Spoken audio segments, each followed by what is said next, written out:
Aujourd'hui, je vous propose un voyage dans la vie de Timothy Donald Cook, CEO emblématique d'Apple, de ses débuts modestes en Alabama à sa consécration à la tête du géant de la technologie, une histoire inspirante, rythmée par le travail acharné, une vision stratégique et un engagement humain fort.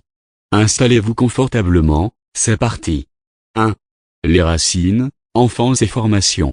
Né le 1er novembre 1960 à Mobile, Alabama, et grandi à Roberval, dans une famille modeste, son père travaillait dans un chantier naval, sa mère comme pharmacienne.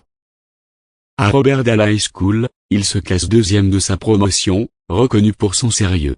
Dès 12 ans, il livre des journaux avant de travailler dans une pharmacie pour financer ses études.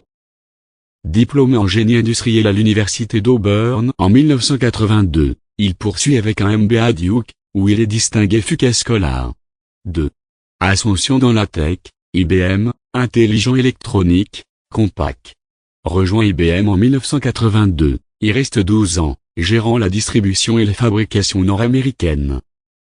En 1994, il devient directeur des opérations chez Intelligent électronique. En 1997, il rejoint Compaq comme vice-président chargé des achats, brillamment améliorant la gestion des stocks. 3. Arrivé chez Apple, passer l'opération à l'échelle mondiale. En mars 1998, Steve Jobs le recrute comme senior VP des opérations. Il révolutionne la supply chain, réduction drastique des stocks, élimination du produit périmé. En 2002, il devient VP exécutif opération, vente et support. En 2004, il supervise la division Mac durant la convalescence de Jobs. Le 14 octobre 2005, Jobs le nomme officiellement directeur des opérations. 4. Prise de responsabilité, l'ère Tim Cook. En 2009, Cook assure l'intérim de Jobs, malade. Il propose même un de ses lobes du foie à Jobs, celui-ci refuse. En août 2011, Jobs démissionne pour raison de santé, Cook est nommé CEO d'Apple.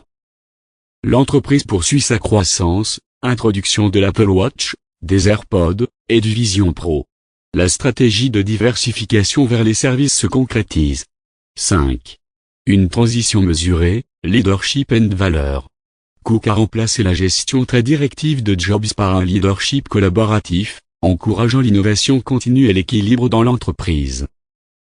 Sous son impulsion, Apple a doublé son chiffre d'affaires et ses bénéfices entre 2011 et 2020, et sa valeur boursière est passée de 348 milliards à 1900 milliards $ américains. 6. Engagements sociétaux et philanthropiques. Cook est un défenseur de la vie privée, la cybersécurité, la fabrication locale, et l'environnement.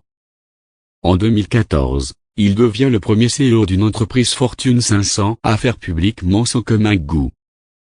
Il siège au conseil de Nike et de la National Football Foundation, et est administrateur à Duke. Philanthrope, il prévoit de donner toute sa fortune. En 2015, il fait plusieurs dons, notamment 50 millions de dollars à Stanford et 6,5 millions de dollars à d'autres causes. Conclusion: Tim Cook incarne un leadership inspiré, un stratège méticuleux qui a transformé Apple en un empire durable, à la fois rentable et humain. Sorti d'une petite ville d'Alabama, il s'est hissé au sommet de la tech mondiale en valorisant l'efficacité, la diversité, la durabilité et l'inclusion. Sous sa direction, Apple ne se contente pas d'innover, elle touche des vies, respecte les valeurs éthiques et bâtit un futur plus juste.